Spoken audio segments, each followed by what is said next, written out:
Welcome back to Views from the 50 NFL podcast, where we provide coverage on all things NFL. I'm your co-host, El Jefe, and I'm joined here by my fellow members of the SFN crew. How's everybody doing tonight?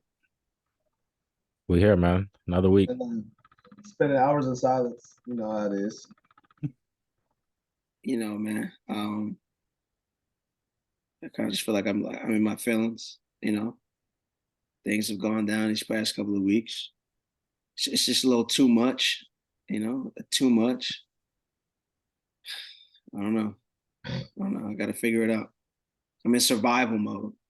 There's an artist, survival. I'm in survival mode. Shout out to Canada.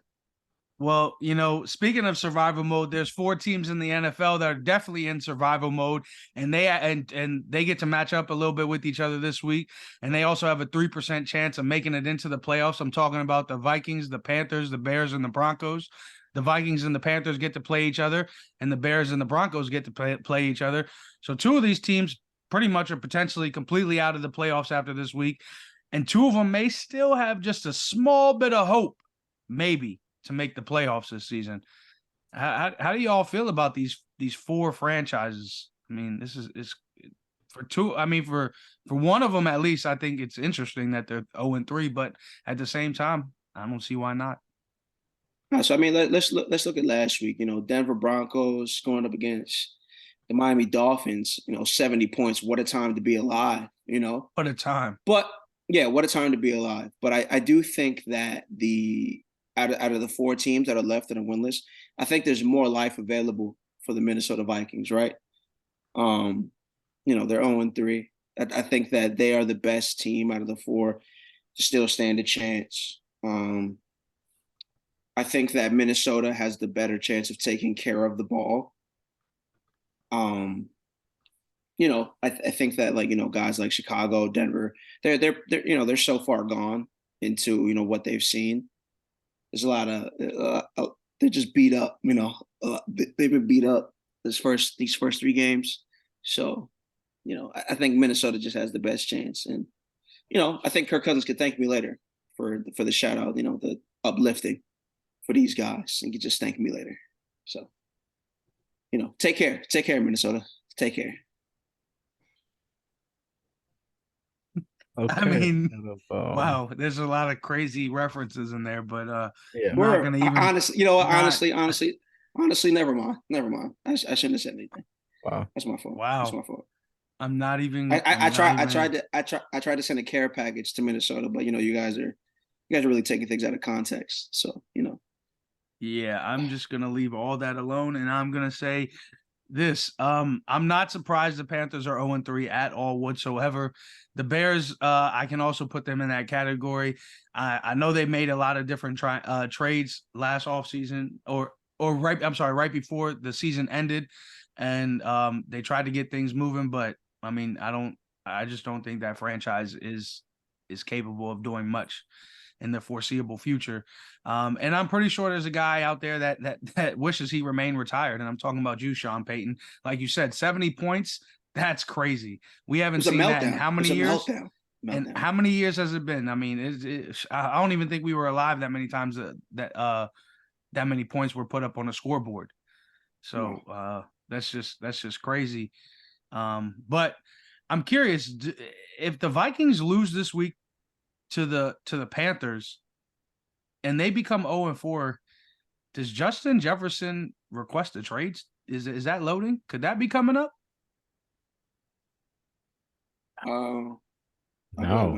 No, because honestly, this is the point where you tank for Caleb Williams if you go 0-4, because he's coming out of the draft. I mean, at the end of the day, this is Kirk Cousins' last year in his contract, so whatever happens there. If they want to move him and then just play the backup, for the rest of the season and win 2 or 3 games, that's fine. But at this point, if they lose on Sunday, they're definitely tanking for Caleb Williams, and I have no issue with that because Jettis deserves better, at the end of the day. So I see it coming that way. What if the Bears or Broncos have that same plan? Yeah, that was another thing that I was thinking about. If Sean Payton loses against the Bears this week, honestly, they might call for his head this week also, because the Bears actually those two playing against each other, those are probably the worst two teams in the league right there. So I mean, one of the two, it'll be like a coaching change or coaching shift that's coming in some capacity, but they're both awful. They're both awful. That's it. Now wait. Let me ask you. Yeah. You don't think the motto for like Kirk Cousins or Sean Payton, you don't think the motto will be over my dead body? I feel like you should tell these guys to take care because if they lose, things are going to shift. There's a lot of things going to shift. Which is, I agree. I definitely can see either Sean Payton or Eberflus's hotline blinging after they lose on Sunday. So it might be a little rough um, the way that it's going and the way that that teams have been playing for both of them.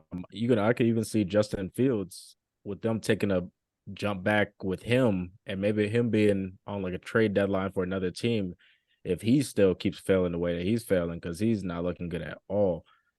So yeah, it's gonna be some fire coming soon. Coming soon. Week 4 always brings that kind of drama. And what Yeah. about the Panthers, man? If they start 0-4, do they give up on Bryce Young already? Absolutely not. no. I mean, these 4 teams, they're on their worst behavior. So, but I mean, we're reading what's going on. It won't be too late. It's not too late. I know we're reading it right now. We're reading what it looks like right now, but it's not too late. Yeah. Speaking of, it's not too late, man. There's a team that avoided an 0-3 start, the Cardinals, and there's a team that ended up winning back-to-back without Jonathan Taylor in the Colts. And they beat 2 franchises that right now should be undefeated. This is crazy. I mean, how do y'all feel about these teams just doing what they did this past Sunday? Well, Sav called me on a weekday. Well, he called me on Sunday during the game. I didn't get a chance to answer, so I know he has a lot to say about the Cardinals beating up on the Dallas Cowboys. So, Sav, how do you feel? In the heat of the moment, these guys, they had the motion. They had the motion against the Cowboys, didn't they? It's like dreams money could buy. The way they defeated the Cowboys. That was a good win. It was a good win for them. They took it and they handled it well, and they pretty much did what they were supposed to do. They went in there and handled business, and that's what it was. Oh, that's it. It wasn't, Oh yeah, the short and sweet. Oh, okay, yeah. No slander this week? Oh no. Oh, wow. No. The way we had our conversation, I wanted to tell him to pipe down, but the way he said the Cardinals offense was way too sexy. He was telling me, when he was looking at Joshua Dobbs, he's like Poppy's home. That's what he told me. I was like, you know what? Nah, man. Dallas just had a soft week, but the real story is the Indianapolis Colts have found a way to win without Anthony Richardson 2 games in a row, without Jonathan Taylor. They are finding ways to click, and that is a team that we need to be aware of because the AFC South is. I mean, the Jacksonville Jaguars should have that division wrapped up, but it is a softer division, and the Indianapolis Colts are firing on all cylinders, at least what it looks like right now. So, who's to say that they can't come out there and win the division, especially when they get healthy? You know what I mean? So, pulling off a win against what do you mean by healthy? When they get Anthony Richardson back, because Gardner Minshew's out there, and then if Jonathan Taylor does find the field for Indianapolis, him and Jim Irsay work things out, and he finds the field for Indianapolis. Who's to say that they can't run the table in the AFC South? So, last season, I feel like Jonathan Taylor coming back is going to mess up that dynamic, in my personal opinion. It's just he's going to expect a certain amount of touches, and the way that they're playing right now is evenly distributed offense from what I've seen.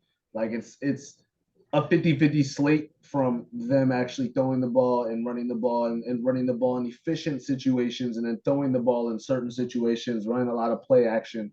And that's what Gardner's good at because he can get out of play action situations, run out bounds, and get down if he needs to. But it's more so with Jonathan Taylor coming back and seeing what he did and knowing what he's capable of doing, what is that going to do to the dynamic of the offense? I feel like that is going to change it to, I won't say a significant amount, but then the looks will be more so pertaining on him. And like I said, with him being out 4 weeks, I feel like, yeah, but the whole situation was you started out because you were holding out, and then it was like you went on the PUP list because of an injury, apparently.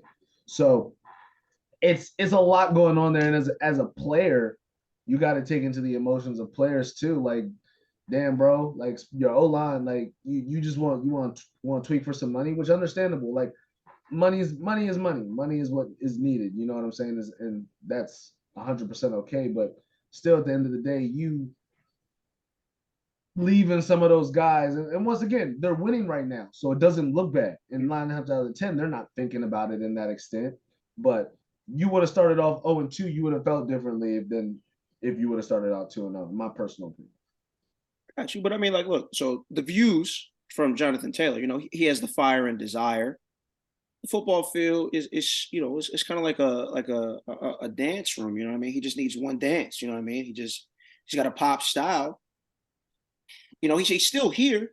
He's still here. He just needs redemption. So, you know, I don't think once he gets on the field, I don't think he's gonna feel. You know, the Colts, they're gonna feel no ways. You know what I mean? He's gonna look at the crowd and be like, "You with me?" Everybody's gonna be like, you know, just keep the family close. That's all that is. I think that's what Jonathan Taylor's gonna do. I think he's gonna prove that he's built for Indianapolis, and he's gonna add to he's gonna be a complimentary piece. Complimentary piece. I agree. That's if he stays. Because you know, at the end of the day, I feel like he'll be a major distribution to you know, that group and everything like that. How they work, how they can function all together with Anthony Richardson at the end of the day. I hope that he wants to stay. That's really all you can really hope, because that's a good talent, but you know, he already doesn't like the upper management and all that. When it's like that and his players, and he's on his last year of his contract, he's still gonna want out. So yep, it all plays in a factor. Yeah, so the Colts are matched up against the Rams this week. So that'll be actually a very interesting matchup to watch. The Rams, I know they're 1-2, but they haven't been that much of slouches. And neither have the Colts. So that'll definitely be a dogfight. But speaking of something that won't be a dogfight, the Cardinals, who we are also talking about here, they play the 49ers, so they're probably going to get smacked in the mouth this week, and be 1-3, unfortunately. But I think they would call that scary hours. Scary hours. 100%. It will definitely be scary hours for the Cardinals as they travel to San Francisco this week, because I don't know if Joshua Dobbs is ready to take on that defense. Cardinals, laugh now, cry later. Word to little baby. Laugh now, cry later. Yeah. Speaking of teams, though, that are laughing now and possibly might be crying later in towards the end of the season, we'll see. There's 3 teams left unbeaten in the NFL. Talking about Miami, the 49ers, and the Eagles, who we haven't brought up yet. They're all undefeated. All haven't lost a game. I believe at some point in the season, these teams play each other, so that there's, you know, at some point somebody's got to lose. But who's the best out of this bunch? Me personally, I'm going completely out of the NFC, and I'm going straight to the AFC. And after watching the Dolphins put up 70 points, I got to go with them. I got to go with them right now until they prove me otherwise. Unless Tua gets hurt, that too. Dolphins definitely the fastest team. Definitely look the best on both sides. I'm still going with the Niners. I feel like they're the most complete team. I feel like Mike Shanahan is Mike McDaniel's a disciple of Mike Shanahan, so Mike Shanahan will know what he wants to do.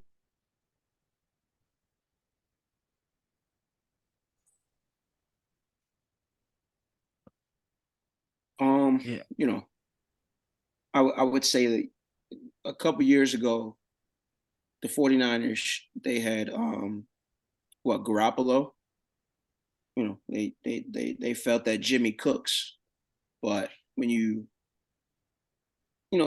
add Brock Purdy into the mix, this 49ers offense is completely dynamic. They're dynamic.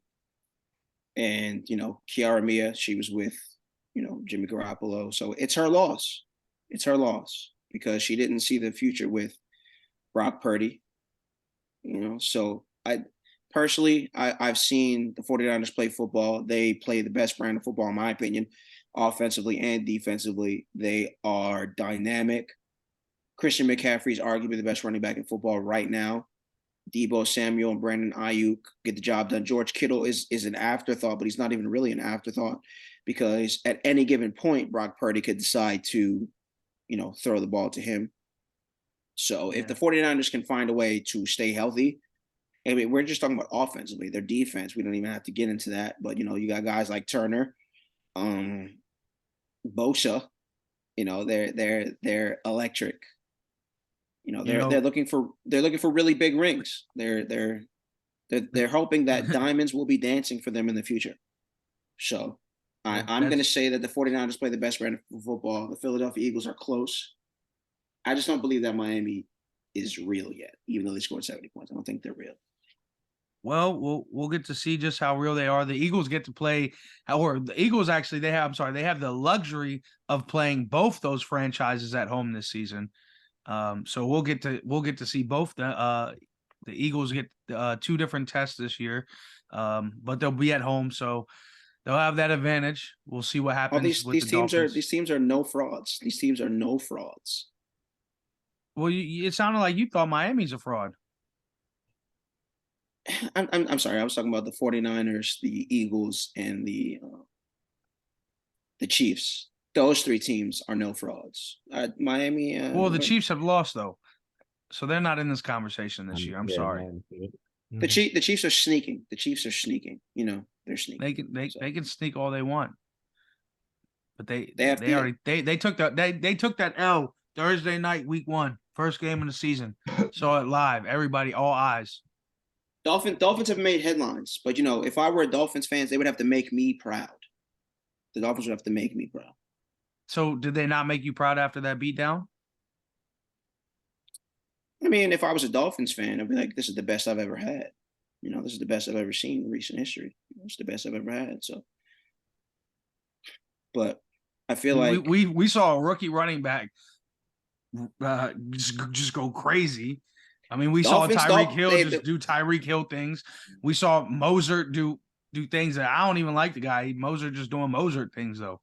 I mean, we saw a lot. Tough Dolphins and Dolphins it sounds like charged up. Mm-hmm. They went 0 to 100. They went 0 to 100 real quick. So all right. So let me ask you this: they play the Bills this week in Buffalo. If they not put up 70, obviously I don't expect that again. Week by week. But if they do something miraculous to Buffalo, can they get your respect next week? Let me ask you that. I think if they pop style and go back to back, 1,000%. I think they'll get my respect for sure. Okay. For sure.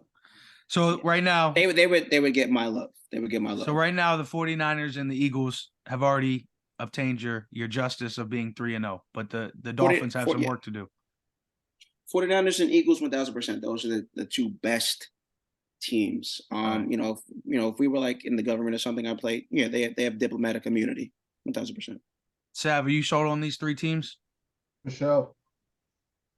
1,000%. I got you. Wayne, you sold on these three teams? As being a top 3 all the way through? Right now? Yeah, right now. Yeah, for sure. Yeah.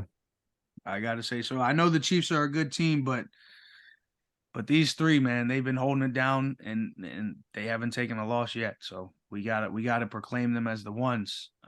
But speaking of somebody who wants to be on a team that's a one, Davante Adams, man, it's going downhill in Las Vegas for him. Matter of fact, I might have to completely turn the attention to our closest resident in Wayne to see if he has any inside information on a Davante Adams trade request potentially loading soon after they just took another loss. Wayne, do you have any inside information for us?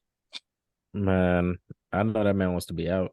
Nah, nah, you could see it though. Honestly, like you already knew from when they got Jimmy in the offseason and it wasn't anybody like legit, especially it wasn't A-Rod again, that he was on his way out. He already doesn't mess with Josh McDaniels, not a fan of him at all. Not a big fan of management. Um, I think he's on his way out. Honestly, especially the way that the team is playing right now. He wants to win. He's 30 years old. You know, what I mean, he only has so much years left as a receiver. So I feel like he's on his way out. And I mean, 13 receptions Mhm. on, let me see, 20 targets for 172 yards. He's putting on a performance for somebody to come get him now. Easy. No, Yeah. I don't see why not. He and Mike Evans just need to be knocking at the door. Yeah, I mean Mike Evans too. Do we have any ideas? I think it was Trev who mentioned this a couple episodes back where he brought up a team in the Giants who obviously need a receiver. But is there any other franchise that we could think about right now that could potentially pick up the phone and make this call to either Devontae or Mike Evans? Might have to have money. I mean the Lions, I would say that's one team. The Lions, yeah, but I mean, I don't know. I mean, yeah, you Amon, can always say the Amon, Chiefs. Se- Chiefs have sneaky money, Chiefs. but They don't have. Yeah. they're not I would love for y'all as the Patriots to go ahead and grab a good number one again. I know that's not Belichick's thing, but it could really help Mac Jones. Nah, I didn't Mac even want to put it in the air because I already know how it is, man. As a Yeah, Patriot, I mean just know how it is. I you it's know not because gonna they happen. don't do number ones. I would After love it. Randy Moss was it. Yeah, I would love it. You know what I mean? It would be great for the team, and that's exactly what we need because we couldn't even get D-Hop. But now we want to sign Juju over bringing back Myers, and it's showing that Myers is playing better. Anyway, Yeah, it just is nah, what it is. nah, I feel you on that. Could we see teams like the Panthers or the Bears maybe make a call to try and bring a receiver in to revive their young quarterbacks careers right now? Not the Bears, man. They're loaded at receiver. They just picked up I DJ. mean, the Packers, I mean, they're lacking a big name receiver, the Jordan Love or a big target. I mean, they have a couple receivers, but I Did mean, they if bring you're looking Adams at back? Hell no, he's not going back. No, I don't think you go back. no, but I mean, you could look at Mike Evans. Yeah, there's a First potential off, name out there. If Jordan Love is the one throwing Mike Evans the ball, he might as well stay with Baker Mayfield. At least he can get it down there. I mean, Jordan Love. He's They're a lot nice. Yeah, Jordan it's not Love's bad. decent, but bro, like his offensive, like Green Bay's offensive line right now is mad slight. They're Yeah, getting cooked by Detroit. Not saying Detroit no slouch, but Could we see the Falcons pick up the phone and make a call? That could be that interesting. wouldn't be bad. But they would have to give up something. They don't have enough to give up. A lot of teams don't have enough to give up. They don't have the That bread would- for it. it's That would the be- money, man. It's the money for both of them, man. They're making a lot. Only So, team that could do that right now is a team giving away something. Like for example, like Jonathan Taylor. Come on, like Jonathan And then- Taylor. Like they're Colts. you can get some pieces back with that. But other than Yeah, that, the Colts could make a call for sure and give up Jonathan Taylor. That's Yeah. definitely an interesting thing. And you Yeah. know what? There's a I guy mean, if you out request in a trade, what you gonna do with him? yeah, there's a guy out in LA also that just got hurt and he's out for the season. So Justin needs another receiver out there. I mean, we could see the Chargers pick up the phone. It's possible. That's So possible. that it's gonna be something developing to watch for both those guys, Devontae and Mike Evans. I'm curious to see what happens with them. I don't know if either one will stay with their respective teams for the rest of the season. It's gonna be at least 2-3 picks, easy. Oh yeah, they're gonna yeah. I mean, I And know even though they're older, but they're still playing at a high level, so they're gonna request a lot back for sure. That's without being said.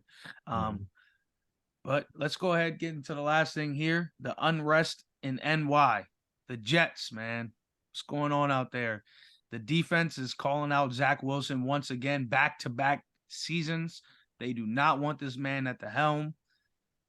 I mean, what is going on out in New York, man? We just That's got crazy. turmoil in New York. It is crazy. I have faith in that man. It just felt like he never got a legitimate chance, but now it's like, damn, bro, you kind of making my point for you not to be flawed. Like, come on, bro. Like, what's really going on? And like, there's no excuse. You got receivers who can catch the ball for Yeah, sure. and I'm telling you, I watched Zach Wilson at BYU in college. He made me a lot of money when he was at BYU that year. And when I watch him on this NFL field, that's not the same guy. I don't know what happened. It's not the same guy I was watching at BYU. It's not.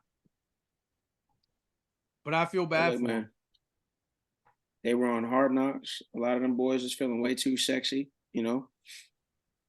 But Aaron Rodgers, they was ready to spin about you. That's probably what the team was ready to say to him. But it's not Aaron Rodgers now. It's Zach Wilson. So these boys, they've seen what Zach Wilson is what he's capable of bringing to the team or lack thereof, and so we have to make a new move. I know J. Cole sent a letter to the Jets organization, but I feel like that's going to fall on deaf ears because it's a little too late for Colin Kaepernick. No offense, you know what I mean. I'm all for the black movement and all that. This is not the left hand, this is the right hand. So I'm not rocking with the Commanders, none of that. But it's a little too late for that, man. And I understand. It's just too late. We're not here for gimmicks. We're here for football. That's just what that boils down to. You would think that this man sitting behind Aaron Rodgers all offseason, being his favorite quarterback, quote unquote, and him playing all the preseason games, majority of all of them, into the season would have some sort of groove with the team. I know he didn't really practice with the ones like that, but he have some sort of groove, and he doesn't. He looks even worse than he did last season. I mean, if you look at this man's stats, like overall, and you match them up with Jamarcus Russell, they match up. They literally match up. And everybody calls insane. Jamarcus a bust. So, I mean, if we want to just, align that and just think about that, it's not looking good for him right now. I feel like that it should make some sort of shake up, some sort of move, but they have faith in Zach at the end of the day, So right. You got to do what you got to do. I think they have faith in Zach because Aaron Rodgers has faith in Zach Wilson. But the defense, as we see, has zero faith in him. And I'm curious what that will come with the rest of the season and moving forward, because if your defense doesn't have faith in you, what does that say for the rest of your season and everything else moving forward? Is the defense just going to lay down to other opposing teams at this point just so you guys can lose and make you look even worse? Or are they actually going to go out there and play football? So they still going to play football, bro. Let's be realistic. As a grown man, you're not going to go out and not do your job because another man not doing his. Like, this is not just like an average. Yeah, but do you play bad enough so that you lose the game? So the blame goes on your quarterback win or lose at the end of the day. Right, but your defense not gonna go out and slouch just because your quarterback is slouching. But they want him gone, so why not slouch? In my mind, if I slouch, I can get rid of my quarterback, and then I'll quote unquote think I'll be happy at that point. Well, because I got rid of somebody I don't like. Imagine you get caught slouching, and then again another team in that trade decides that, well, you decided to slouch. Well, we'll just add you in that trade, and now your choice of slouching now has put you in another situation. Like, you gotta think about it like that. Yeah. Like, you're right. I mean, and players aren't thinking like that. It's still, at the end of the day, it's just like how we all got jobs. This is their job, so they're not gonna risk their job for another man's job. Respectfully, like Zach Wilson, 9 times out of 10, if he's gonna lose his job, he's gonna work his own way out of his job. You know what I'm saying? That's gonna be on him. He probably lose 2 more games. He probably gone. He'll get cut. And I don't doubt it, but then again, he's too viable to get cut. So they would have to trade him. He'd get traded for something. Question is, what would it be? Would it be a draft pick and then they just pick up somebody and play with a bench quarterback and just let the season ride? I mean, with Aaron Rodgers getting hurt, they had no choice but to let the season ride at this point. Well, look, let me tell you this. They got 3 more games before their bye week. And 2 of those games are against the Chiefs and against the Eagles. There ain't no way on God's green earth can I see the Jets beating either one of those franchises. Absolutely not. No. And the only other franchise they play is the Denver Broncos. And I'm going to say this, if Denver still hasn't won a game, this will be Denver's first win right here. Maybe. It's I have possible. more faith in the Jets than that. It's at Yeah. Denver. That's why I said that. No, Denver is so bad, dude. I don't know. Denver is so bad. And it's unfortunate. You're right. Yeah. But I mean, the Jets season is just in turmoil at this point is what it seems like. So I know Denver but- is so bad, but Russ is still a top 10 quarterback in fantasy. Just food for thought.